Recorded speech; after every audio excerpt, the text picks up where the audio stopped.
heureux, comme chaque dimanche, de pouvoir partager le message du Seigneur avec vous. Et je ne veux pas commencer ce message comme ça et oublier tous les papas qui sont là. Est-ce qu'il y a des papas parmi nous? Oui? Soyez pas timides, moi je suis papa. Levez vos mains. Je demanderai juste de vous lever de votre place, les papas. Levez-vous. Même je ne vais pas dire les aspirants, mais les papas en devenir. Ceux que peut-être leurs femmes sont enceintes et qui ne sont pas encore pères, mais bientôt. Levez-vous de votre place. N'ayez pas honte. Je n'ai pas honte d'être papa, même si vos enfants vous font la misère. Vous êtes papa. On les applaudit. Et comme je suis papa, je vais demander à une maman de prier pour nous. Et Carole, tu veux bien, s'il te plaît. Voilà.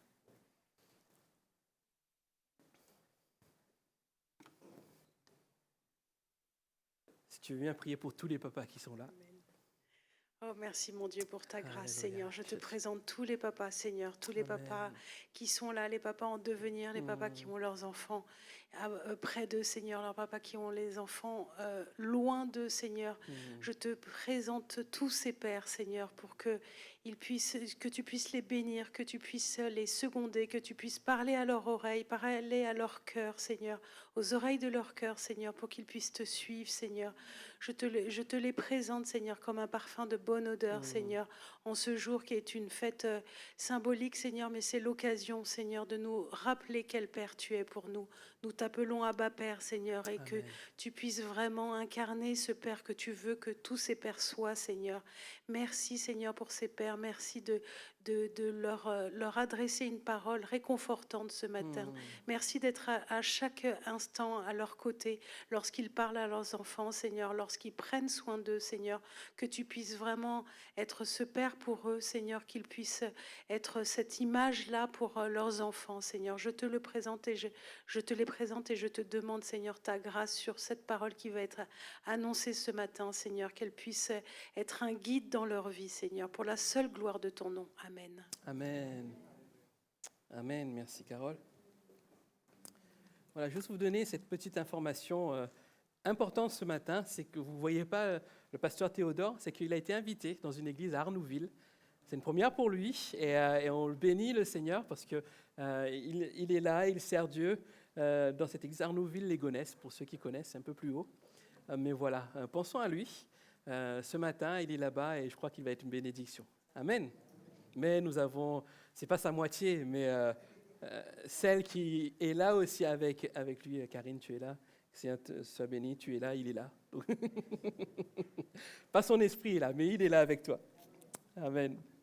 Ouvrons la parole de Dieu dans 1 Corinthiens chapitre 10, verset 32. 1 Corinthiens, chapitre 10, verset 32.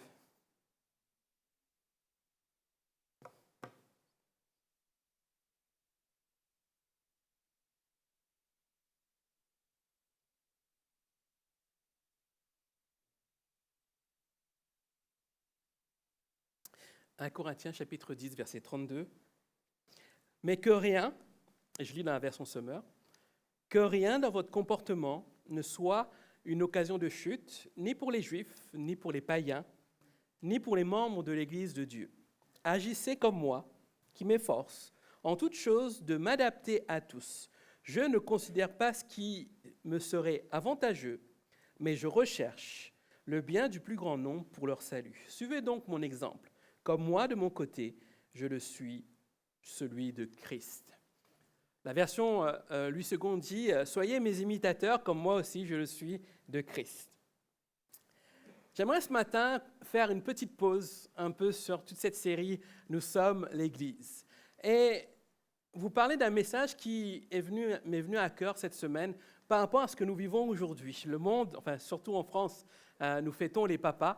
Et j'aimerais ce matin apporter un message particulièrement à destination des papas et des papas en devenir aussi. Peut-être vous êtes célibataire pour l'instant, vous n'avez pas encore de femme et que vous pensez plus tard quand vous serez marié, vous voulez être papa. Ce message est pour vous aussi.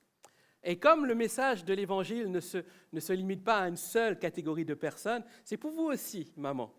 Mais ce matin, ma pensée particulière est pour vous, les papas. Et j'ai intitulé ce message « Comme papa ». Comme papa. Nos enfants nous voient souvent comme des super-héros. Elles nous voient vraiment comme des êtres extraordinaires. Et cette image-là, c'est une image aussi qu'on véhicule de génération en génération. Efforce-toi d'être un papa fort. Efforce-toi d'être cet homme équilibré, de cet homme qui t'apporte vraiment tout ce que tu as besoin pour tes enfants. Sois cet homme invincible comme le super-héros. Mais ce n'est pas une réalité, n'est-ce pas? Quand on voit certains papas, on se dit, mais comment ça se fait qu'ils soient papas? Souvent, on voit des enfants aussi sans papa, ou avec des papas défaillants. Et on en a un exemple là dans les textes qui vont arriver. C'est un chanteur très connu, Stromae. Vous connaissez Stromae? Rassurez-vous, je ne vais pas chanter ce matin. Mais il a fait une chanson, Papa Outé, tu peux mettre la suite s'il te plaît. Papa Outé, et j'ai pris la deuxième strophe de cette chanson où il dit quoi, qu'on y croit ou pas, il y aura bien un jour où on n'y croira plus, un jour ou l'autre, on sera tous papa. Et d'un jour à l'autre, on aura disparu. Jusque-là, ça va? Serons-nous tous détestables? Serons-nous admirables? Des géniteurs ou des génies? Dites-nous, qui donne naissance aux irresponsables? Oh. Ah, dites-nous qui? Tiens, tout le monde sait comment faire des bébés, mais personne ne sait comment on fait des papas. Vous pouvez dire amen si vous voulez.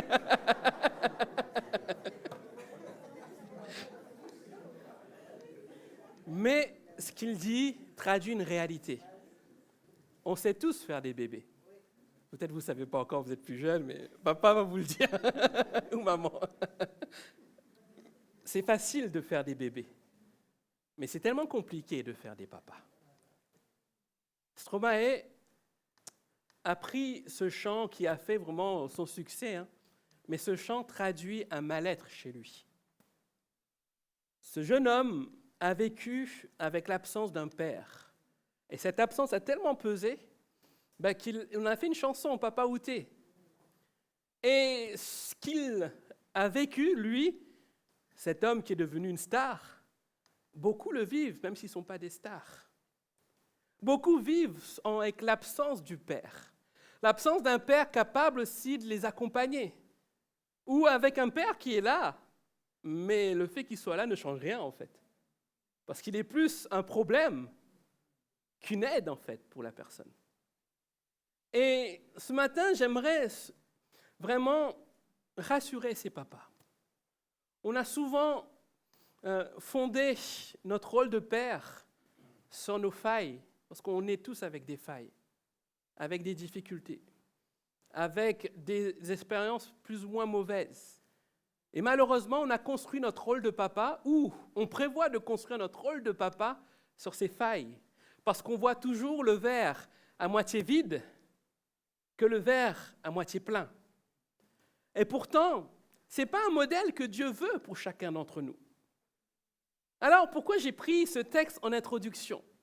Ce texte nous parle de Paul qui dit ceci, « Soyez mes imitateurs, comme moi aussi je suis de Jésus-Christ. » Paul n'est pas en train de dire que je suis le meilleur des hommes, je suis le plus parfait, je suis celui qui va vous servir de modèle et si vous me suivez, c'est comme si vous voyez Christ. Si on n'écoute que ça, on se dit, mais wow, ça va les chevilles, Paul, ça va. Mais savez-vous que Paul était un homme comme nous, en fait, avec des failles. Et c'est le texte de, je vais vous dire exactement, de Corinthiens 12, où il parle de sa faille, où il parle d'une écharde dans sa chair. Personne n'a su ce que c'est que cette écharde. Est-ce que c'était physique? Est-ce que c'était une épreuve qui était là récurrente dans sa vie? Mais c'était un homme qui avait des failles, qui n'était pas forcément parfait. Mais pourtant, il a su dire, « Soyez mes imitateurs, comme moi je suis de Christ. » Cher papa, ce matin, nous avons un défi. Ce n'est pas de ressembler à Paul, mais c'est de ressembler à Christ. Et quand mon titre, je mets « Comme papa », notre défi, c'est d'être des papas qui sont comme Jésus-Christ. C'est ça notre rôle. Et en tant que papa, en tant qu'enfant de Dieu, nous devons aussi connaître nos limites, connaître aussi que nous sommes aussi des pères qui peuvent aussi être imparfaits. Mais notre défi, c'est d'être des imitateurs de Christ. Et être des imitateurs de Christ, ce n'est pas se dire « je vais essayer d'imiter Christ comme ça dans tout ce qu'il fait, dans tout ce qu'il dit ». On n'y arrivera pas parce que Christ est parfait. Il est le Fils de Dieu. On ne pourra pas faire exactement comme lui, de manière parfaite. Mais imiter Christ, c'est avoir une vie qui corresponde aussi à lui, à ses commandements, à ce qu'il attend de nous aussi. Ce matin, j'aimerais vous laisser ce constat de parents, de pères, d'enfants qui sont sans père. Mais j'aimerais aussi vous donner un message d'espoir. Alors, comment ressembler à Christ ? Comment faire pour être ces pères qui ressemblent à Christ ? Et même ces mères aussi, parce que ce message vous est adressé aussi ce matin. C'est le but de mon message ce matin. La première chose que j'aimerais vous laisser, c'est pour ressembler à Christ, il nous faut avoir les mêmes sentiments que Jésus. Je redis, si nous voulons ressembler à Christ, il nous faut avoir les mêmes sentiments qu'avait Jésus. Et Philippiens 2, versets 5 à 7 nous dit ceci, « Ayez en vous les sentiments qui étaient en Jésus-Christ. » La version Darby dit ceci, « Qu'il y ait donc en vous cette pensée qui a été aussi dans le Christ Jésus-Christ. » Quand on parle de sentiments, il est question aussi de positionnement de cœur et d'esprit. Et il est question ici de changement de mentalité. C'est ne plus penser égoïstement, égocentriquement, mais de penser comme Dieu penserait. Et c'était l'œuvre de Jésus-Christ pendant son ministère sur terre. Il voulait se coller à ce que Dieu avait comme image. Il ne voulait pas être un deuxième Dieu, il voulait être comme Dieu. Et nous, en tant qu'enfants de Dieu, notre désir, c'est d'avoir les mêmes pensées comme Jésus-Christ, c'est-à-dire se caler sur le positionnement comment Jésus était aussi. Il s'agit ici de rechercher à connaître davantage le Seigneur afin d'avoir les mêmes sentiments que lui. Et c'est avoir un renouvellement de pensée, un renouvellement d'attitude, un renouvellement complet d'intelligence. Et avoir les pensées de Jésus-Christ, c'est ce qu'aspirait aussi Jean-Baptiste quand il dit dans Jean 3, verset 30, « Lui qui doit devenir est plus grand que moi qui suis plus petit. Il faut qu'il croisse et que je diminue. » Est-ce qu'en tant que père, nous pouvons aussi avoir cette pensée, il faut qu'il croisse et que je diminue? Quels sont nos sentiments? Philippiens nous en parle un peu, quels sont ces sentiments que Jésus avait. Et il dit ceci, « Lui qui était de condition divine, ne cherchera pas à profiter de l'égalité avec Dieu. » J'aime bien la version Parole de vie qui dit ceci, « Lui, il est l'égal de Dieu, parce qu'il est de Dieu depuis toujours. Pourtant, cette égalité, il n'a pas cherché à la garder à tout prix pour lui. » De quoi est-il question à ce moment précis? Du dépouillement de Jésus-Christ, de l'incarnation de Jésus en tant qu'homme. Jésus s'est fait homme pour être à notre niveau. Jésus s'est fait homme pour mieux nous comprendre. Et en tant que père, nous avons besoin aussi de nous incarner aussi auprès de nos enfants. Malheureusement, il n'y a pas d'enfants parmi nous, mais David, tu as joué le rôle d'un enfant. Tu restes comme ça, rien bien là. Si David me regarde, si je parle à David, si tu peux me mettre sur le côté, David a tendance à regarder les yeux vers le haut, parce que je suis plus haut que lui, n'est-ce pas? Mais si je veux vraiment parler à David, même si David il est grand, je vais me mettre à sa hauteur, et là on aura un regard face à face. Mais ce n'est pas ça le dépouillement. C'est se dire, je vais me mettre à la hauteur. Merci David. Si c'était un enfant, c'est de dire, si je continue à parler de mon enfant comme cela, de bas en haut, est-ce qu'il s'agit d'un dépouillement?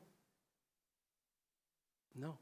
Mais si je commence à me mettre à sa hauteur et à lui parler comme ça change tout, n'est-ce pas? C'est l'exemple de Jésus. Jésus, en se dépouillant, en s'incarnant en tant qu'homme, il n'a pas perdu de son autorité. Il n'a pas perdu de sa perfection. Il n'a pas perdu de son rôle. Il est resté Jésus-Christ, le Sauveur. Alors le premier enseignement que j'aimerais vous laisser, papa, soyez comme Jésus. N'ayez pas peur de vous dépouiller. N'ayez pas peur de vous incarner pour être à la hauteur de vos enfants. Et même si vos enfants font 2 têtes de plus que vous, prenez un escabeau, soyez à sa hauteur. Soyez à sa hauteur. L'exemple, c'est Jésus. Sommes-nous humbles avec nos enfants? Sommes-nous capables de nous dépouiller comme Christ l'a fait? La suite de Philippiens dit ceci, il s'est dépouillé lui-même, en parlant de Jésus. Il a pris la condition d'un serviteur en se rendant semblable aux hommes, se trouvant ainsi reconnu à son aspect comme un simple homme. Servons-nous nos enfants? Sommes-nous capables de servir nos enfants? Oh oui, je lui donne son repas le midi. Oui, mais c'est plus que ça, servir les enfants. C'est aussi être dans cette mesure aussi, avec eux, les accompagnants. Et comme Jean-Baptiste a dit, il faut qu'il croisse et que je diminue. Sommes-nous prêts à nous diminuer pour que nos enfants croissent? On a cette image de Père Tout-Puissant. Ce Père qui est là comme un modèle fort, un modèle tellement parfait que des fois c'est impossible pour nous d'atteindre ce niveau. Est-ce que c'est ce modèle que nous voulons laisser à nos enfants? En nous dépouillant, on ne perd pas de notre autorité. Nous ne perdons pas de notre rôle de papa, mais nous gagnons un cœur. N'est-ce pas le message de Jésus-Christ en se dépouillant, il est venu pour nous gagner, pour nous approcher de lui et de Dieu. Donc c'est ça le premier message que j'aimerais laisser pour vous. Si vous voulez ressembler à Jésus, ayez les mêmes sentiments qui étaient présents en Jésus-Christ. Alors il faut aussi agir comme Jésus. Si nous voulons ressembler à Jésus, il nous faut agir comme lui. Et Romains 12:2 nous dit ceci, « Ne prenez pas comme modèle le monde actuel, mais soyez transformés par le renouvellement de l'intelligence pour pouvoir discerner la volonté de Dieu, ce qui est bon, agréable et parfait. » J'aime bien ce texte parce qu'il nous dit que la finalité pour nous, c'est de ressembler c'est de discerner la volonté de Dieu. Mais pour cela, il ne faut pas qu'on se conforme au monde actuel. Il ne faut pas qu'on se laisse seulement guider par cela, mais qu'on soit transformé par le renouvellement de notre intelligence. Et ça se passe aussi, le renouvellement de l'intelligence, ce n'est pas seulement de ne pas se conformer à ce qui se passe actuellement, mais ne pas se conformer à ce que nous a appris. Ce n'est pas parce qu'un modèle était existant que le modèle était bon. Comprenez? Accepter de changer, c'est accepter aussi d'abandonner ces modèles qui ont fait des enfants souffrants, des enfants qui n'arrivent pas eux-mêmes à être pères, comme Stromae le disait. Et si nous voulons agir comme lui, ça passe par ça, cette transformation de notre intelligence, parce que notre volonté derrière, c'est de pouvoir faire la volonté de Dieu. Et si on adopte cette attitude, il y aura un tri qui va commencer dans notre vie naturellement. Les choses futiles qui nous éloignaient de Dieu n'auront plus cette importance dans nos vies. Les choses utiles qui nous éloignaient aussi de nos enfants n'auront plus cette importance. Tout ça découle de ça, en fait. Alors, quelle attitude devons-nous avoir en tant que disciples de Jésus si nous voulons ressembler à Christ? La première attitude, c'est face au péché. En tant que père, nous ne pouvons pas obliger nos enfants en leur disant « le péché, c'est mal » si nous-mêmes nous péchons. N'est-ce pas? On ne peut pas vouloir que nos enfants suivent Christ, abandonnent leurs péchés si nous demeurons dans nos péchés.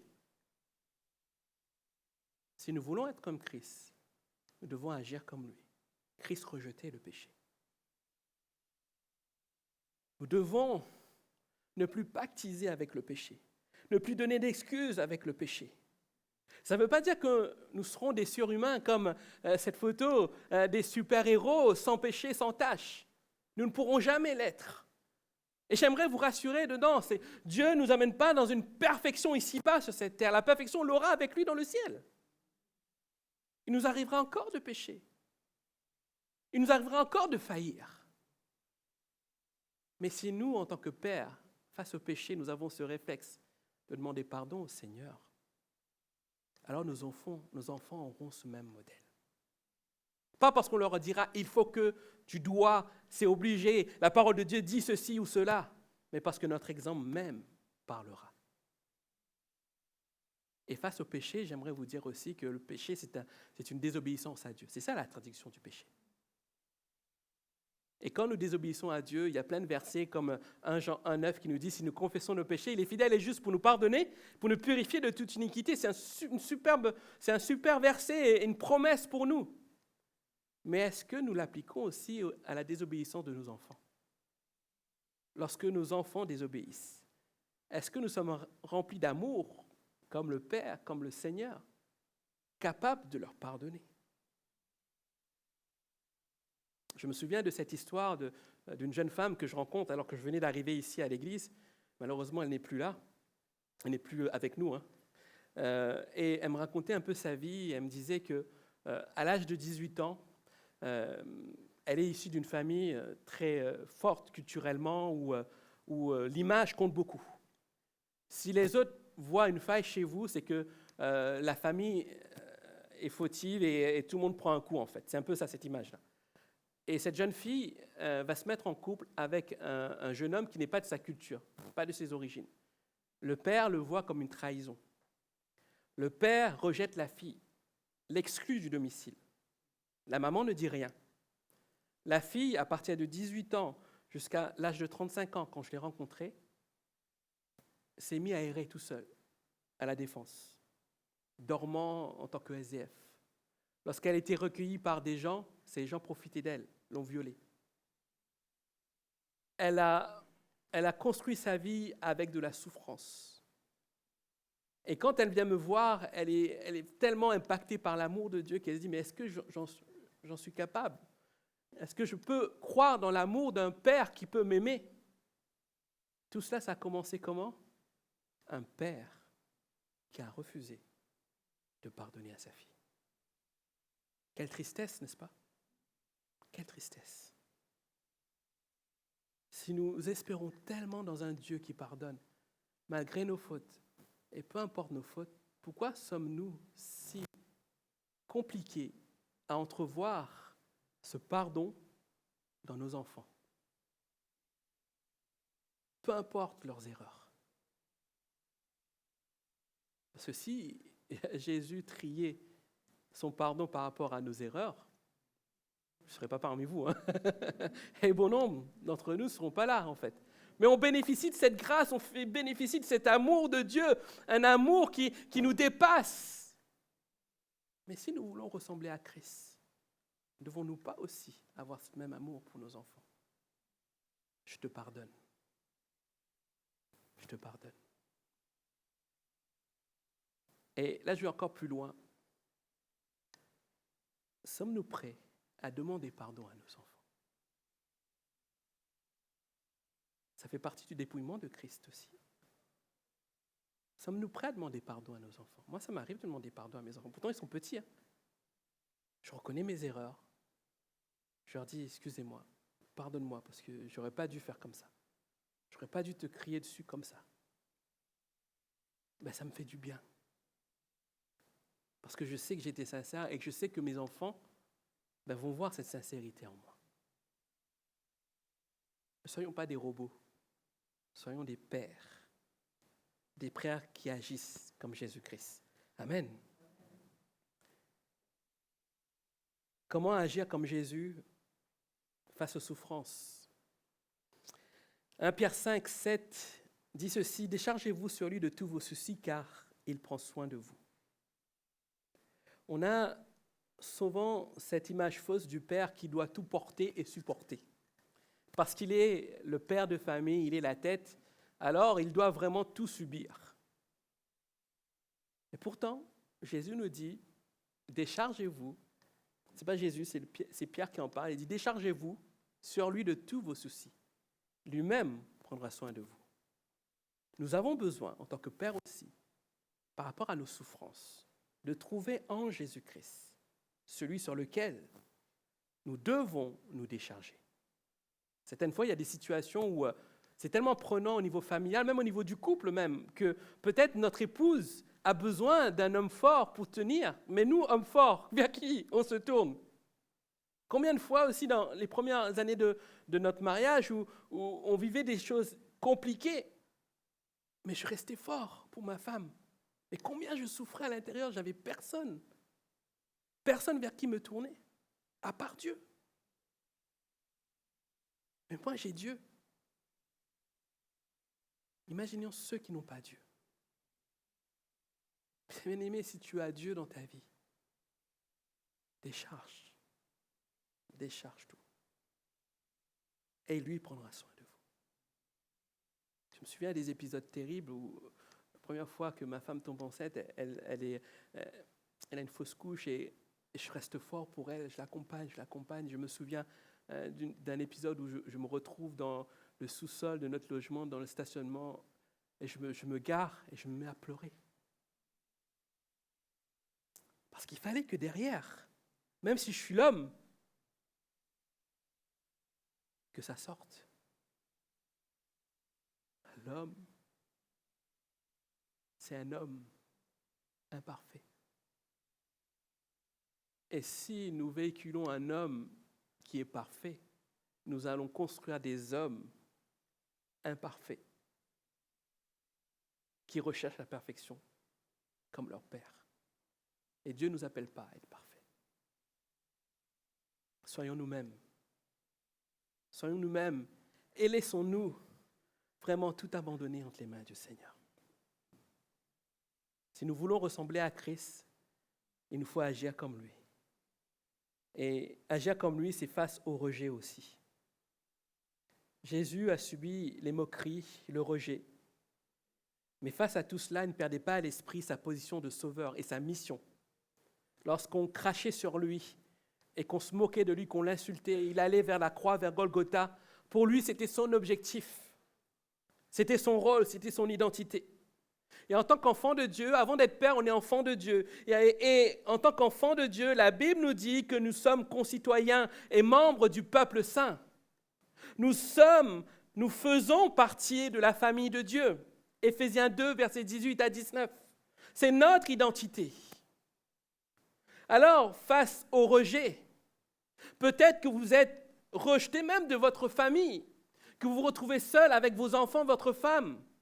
Face à ce rejet, trouvez votre identité en Christ. Non pas dans l'identité, votre nom de famille, de votre papa, de votre maman ou quoi que ce soit, mais en Christ.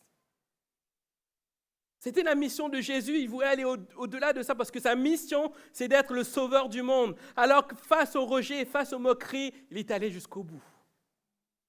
Si nous sommes rejetés, allons jusqu'au bout. Parce que nous sommes enfants de Dieu.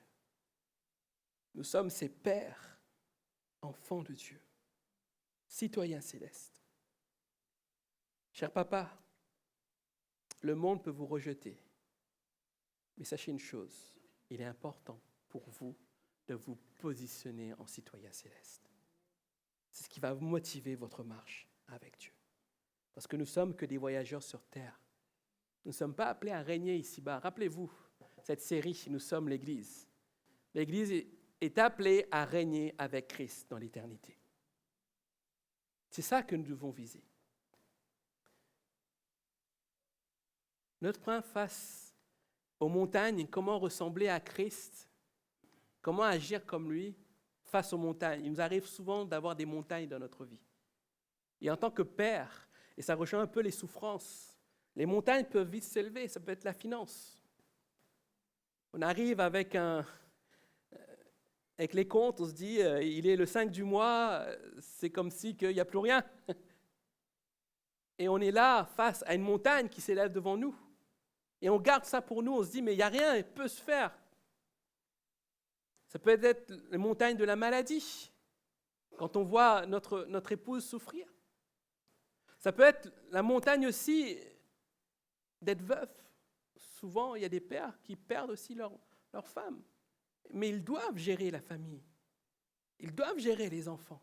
C'est une montagne aussi. Il y a plein de montagnes qui peuvent s'élever dans notre vie. Mais que dit Jésus face aux montagnes? Si vous aviez la foi comme une graine de moutarde, vous pourriez demander à cette montagne, ôte-toi ici-bas, et elle se jetterait d'elle-même. Est-ce que vous avez vu la taille du grain de moutarde?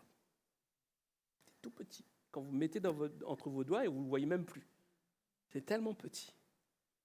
Jésus vous dit, cher papa, si vous avez la foi comme cette graine-là, peu importe la montagne qui est devant vous, en Jésus-Christ, cette montagne-là peut disparaître.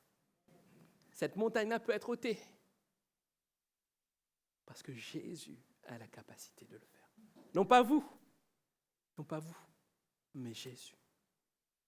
Agir comme Jésus, c'est considérer les montagnes comme quelque chose qui peut être déplacé. C'est ça, agir comme Jésus. Et je terminerai par le dernier point. Si nous voulons ressembler à Jésus-Christ, il nous faut aussi influencer le monde. Matthieu 5, versets 13 à 16 nous dit ceci. Vous êtes le sel de la terre. Si ce sel perd sa saveur, avec quoi la saleront-on? Ce sel ne vaut plus rien. Il n'est beau qu'à être jeté dehors et piétiné. Vous êtes la lumière du monde. Une ville au sommet d'une colline n'échappe pas au regard. Il en est de même d'une lampe. Si on l'allume, ce n'est pas pour la mettre sous une mesure de grain. Au contraire, on la fixe sur un pied de lampe pour qu'elle éclaire tous ceux qui sont dans la maison. C'est ainsi que votre lumière doit briller devant tous les hommes, pour qu'ils voient le bien que vous faites et qu'ils en attribuent la gloire à votre Père céleste. Amen. Être le sel de la terre, être la lumière du monde, ça appelle aussi cette influence qu'on doit apporter au monde. Mais de quelle influence il s'agit? Des modèles d'amour, des modèles de compassion, des modèles de pardon, des modèles de patience, des modèles de bonté, des modèles de tolérance. C'est à cela que Dieu nous appelle à vivre aussi, à être ces sels, ces lumières dans le monde. Mais ce modèle-là n'est pas inné en nous. Vous êtes d'accord avec moi? On n'est pas avec tout ce package-là. Ce n'est pas comme une voiture qu'on achète et qu'on sélectionne toutes les options, on est content.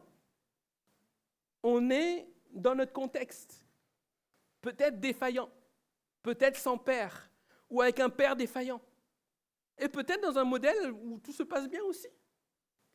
Mais ça n'empêche, peu importe là où nous sommes, Dieu nous appelle à être le sel de la terre, à être la lumière du monde, à être ses modèles. Comme on dit souvent, Rome ne s'est pas fait en un jour. Et Dieu nous appelle aussi à lui ressembler, non pas à un moment donné, mais tout au long de notre vie. Et ce qui est fort avec Paul, c'est que Paul ne dit pas à ce moment précis, il est devenu Christ. Mais c'est une aspiration de sa vie. Parce que derrière, pour lui, ce qui compte, c'est qu'au travers de son modèle, plusieurs viennent à Christ. Si nous voulons cette aspiration pour nos vies, de ressembler à Christ, alors nous allons gagner nos enfants. Nous allons gagner ceux qui entourent nos enfants. Nous allons gagner du monde. Soyons ces sels, ces lumières, pour ressembler à Christ. Oh, cher papa. En conclusion, je vous laisserai ce verset de 2 Corinthiens 3, 18 qui dit ceci. « Nous tous qui, le visage découvert, contemplons comme dans un miroir la gloire du Seigneur, nous sommes transformés en son image dans une gloire dont l'éclat ne cesse de grandir. » C'est là l'œuvre du Seigneur, c'est là l'œuvre de l'Esprit. Dieu nous appelle à ce que lorsque nous nous contemplons dans un miroir, nous puissions voir le reflet de Christ. C'est notre but, c'est notre rôle, c'est notre finalité, ressembler à Christ. Mais ressembler à Christ, cela implique aussi de savoir ce que nous sommes, reconnaître nos failles. Et d'avancer aussi en disant comme ça, si je veux ressembler à Christ, je vais tout faire pour agir comme Jésus. Je vais tout faire pour être ce sel de la terre. Je vais tout faire aussi pour pouvoir apporter de l'amour à mes enfants, pour pouvoir me dépouiller, pour accomplir tout cela. Parce que mon but, c'est de ressembler à Christ. Et parce que je ressemble à Christ, mes enfants vont être impactés dans le bon sens. Ressembler à Christ, ça va au-delà du mimétisme. C'est un changement complet d'état d'esprit et d'attitude. Mais ce changement ne peut se faire si nous ne sommes pas prompts à vouloir ce changement. Je ne peux pas vous obliger à le faire. C'est une prise de conscience, bien-aimés. Et il ne faut pas attendre. Il faut le désirer aujourd'hui. Dieu ne veut pas que vous soyez parfaits pour désirer ce changement. C'est désirer aujourd'hui, de dire, Seigneur, je reconnais mes failles. Peu importe si mes enfants ont 20 ans, 30 ans aujourd'hui, je reconnais mes failles, Seigneur. Mais aujourd'hui, je décide de ressembler, de te ressembler, pour me corriger. Parce qu'il n'est jamais trop tard, bien-aimé. Il n'est jamais trop tard pour se corriger et d'être réellement ce super-héros. Non pas parce que nous sommes parfaits, mais parce que Christ est parfait. Et que quand nos enfants verront ce super-héros, ils verront Christ avant toute chose. Moi, c'est mon désir. C'est mon challenge. Et c'est ce que je veux accomplir pour mes enfants. Et je terminerai avec cette pensée, cette parole qui m'est venue l'année dernière pendant le temps des émeutes. Tu peux mettre la dernière diapo, s'il te plaît. J'ai jamais mis ces mots et j'ai partagé sur les réseaux sociaux et je vous le partage aujourd'hui. Je vais vous le dire, dans un monde sans repère, nos enfants se tourneront forcément vers leur père. Comprenez-moi le mot père, P-A-I-R-S, c'est ceux qui les ressemblent en fait. Ils se tourneront vers leurs pères qui sont parfois eux-mêmes sans père. Soyons donc exemplaires dans notre amour, dans nos pardons sincères, dans notre compassion, dans notre volonté de les éduquer, dans nos corrections, dans nos mots qui éclairent. Que notre exemple soit un repère pour cette génération qui se perd. Redevenons des pères.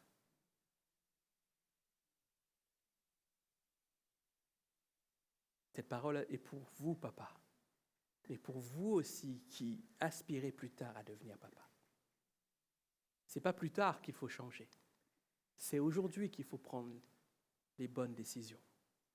C'est aujourd'hui qu'il faut se lever et dire « Je veux ressembler à Christ » pour que cette génération ne soit pas sans repère.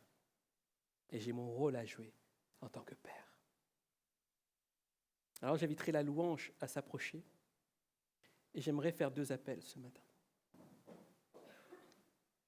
J'aimerais qu'on ferme nos yeux. Et cet appel concerne tous ces pères qui ce matin se sentent interpellés. Peut-être que le Seigneur a mis le doigt sur des failles dans l'éducation qu'ils ont faite à leurs enfants. Peu importe l'âge de leurs enfants. Mais aujourd'hui, ces pères veulent prendre comme décision de ressembler à Jésus. Qu'aujourd'hui marque le jour d'une décision forte dans votre vie. Il n'est jamais trop tard. Si vous êtes interpellé par ce message et que vous voulez vous impacter vos enfants en étant ce modèle comme vous l'êtes de Jésus-Christ, juste levez-vous de votre place. Je ne vous demanderai pas de venir devant, juste levez-vous de votre place et je prierai pour vous. Que vous soyez papa, que vous voulez être papa plus tard. Vous dites, je suis jeune célibataire, mais plus tard je veux être papa. Mais moi, je veux déjà ressembler à Christ. Parce que je ne veux pas perdre du temps. Je veux déjà, quand j'aurai mes enfants, que mes enfants trouvent en moi Christ, ce modèle parfait de Christ. Lève-toi de ta place et je prierai pour toi. C'est une décision aujourd'hui. La décision que vous prenez aujourd'hui, c'est une décision qui vous emmène dans des étapes aussi de transformation. Des étapes dans lesquelles le Seigneur veut agir. Et pour cela, ça commence par un choix, par une décision. Voulez-vous prendre comme engagement ce matin en disant « J'ai entendu Seigneur. Seigneur, je veux te ressembler. Je veux gagner mes enfants. Non pas avec mon background, mon éducation que j'ai vécue, que j'ai eue, mais en voulant te ressembler, Seigneur. » Alors lève-toi de ta place. Lève-toi de ta place. C'est un engagement que tu prends aujourd'hui.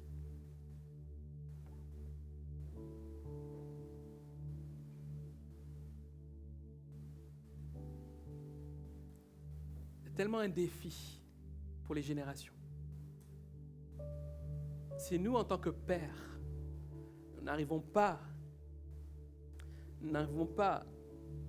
à accompagner nos enfants, nos futurs enfants dans ce défi, c'est que nous aurons échoué, bien-aimés. Comme Paul, devrions dire à nos enfants, imite-moi comme moi j'imite Christ. Mais ce ne sont pas que des simples mots, parce que vos enfants pourront vous dire, mais t'es loin d'être comme Christ. Mais que ce soit par votre vie aussi. Ressembler à Christ, c'est dans nos actions, dans notre attitude aussi. Qu'il y ait un renouvellement de pensée, un renouvellement complet de notre vie, de notre cœur ce matin. Alors une dernière fois, si tu es interpellé et que tu veux changer et être ce modèle qui ressemble à Christ, lève-toi de ta place et je prierai pour toi. Il n'y a pas de modèle parfait. Viens avec tes failles, viens avec ton imperfection, mais viens avec un cœur prêt à changer.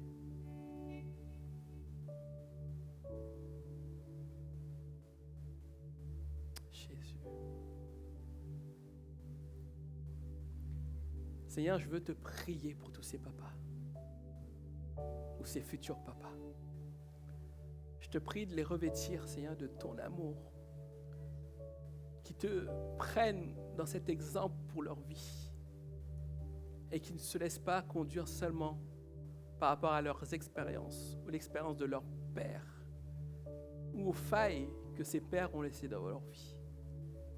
Seigneur, change leur mentalité, qu'ils s'approchent de toi et qu'ils se laissent modeler à ton image. Fais cette œuvre dans leur vie, dans leur cœur. Au nom tout puissant de Jésus-Christ. Amen. Alors que vous êtes encore debout, j'aimerais juste lever vos mains et on va faire cette prière ensemble. Je le fais pour moi aussi parce que ça me concerne. Ça vous concerne aussi, vous qui vous êtes levés. Faites cette prière avec moi, répétez après moi. Seigneur Jésus, je viens à toi tel que je suis, avec mes imperfections, avec mes erreurs, avec mes failles. Mais je désire qu'une chose, te ressembler. Je prends cette décision aujourd'hui de tout faire pour te ressembler. Aide-moi, Seigneur. Corrige-moi, Seigneur. Aide-moi à être à ton image. Merci, Jésus. À toi seul la gloire. Amen. Alors qu'on a nos yeux fermés, je vous demanderai de vous rasseoir, vous les personnes, les papas, les futurs papas, asseyez-vous. Mon deuxième appel concerne tous ceux qui ont grandi sans un modèle de père. Un père absent ou un père défaillant. Si vous avez grandi peu avant votre âge, je ne ciblerai pas d'âge, parce qu'on a tous eu plus ou moins des manquements dans ce sujet-là. Je demanderai à vous de venir vous approcher devant et on priera pour vous. Venez parce que vous avez besoin vraiment d'un renouvellement de votre cœur, d'une guérison aussi. Parce que quelquefois, les erreurs de nos pères ternissent sur nos vies et nous empêchent d'être pères. Et là, cet appel ne concerne pas que les hommes, les femmes aussi. Si vous aussi, vous avez grandi sans modèle de père, venez aussi devant. Venez devant, on va prier pour vous. Il est temps aujourd'hui de changer pour vous aussi. Approchez-vous. Approchez-vous, vraiment. Approchez-vous. Peu importe votre âge, si ce modèle de père était défaillant pour vous, si ce modèle de père était absent et que vous en avez souffert, approchez-vous, approchez-vous. Approchez-vous devant. N'ayez pas peur, approchez-vous.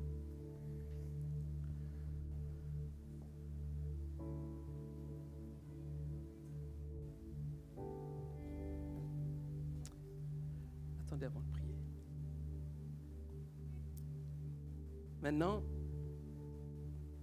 je vais appeler ces papas qui ont pris ces décisions aujourd'hui.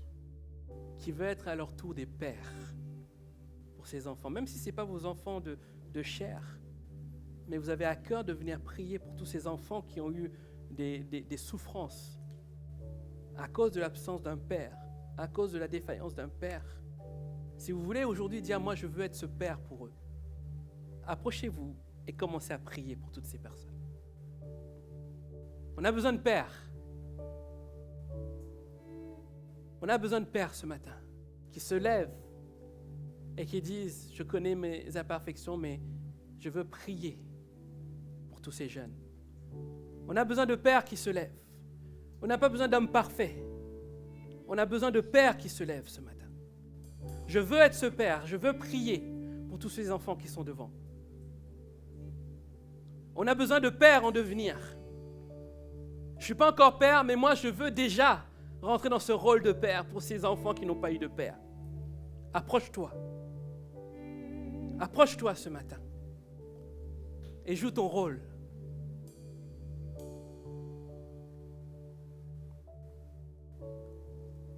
Approchez-vous. On a besoin de pères qui se lèvent. Approchez-vous et commencez à prier. Commencez à prier pour ces jeunes. Commencez à prier. On est à mon épouse Fanja. Karine, vous pouvez aussi prier pour eux. Priez aussi pour eux.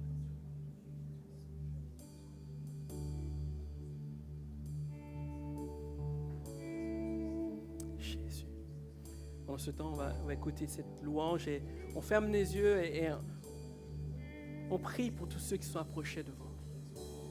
Je te prie et tu entends ma voix. Jésus.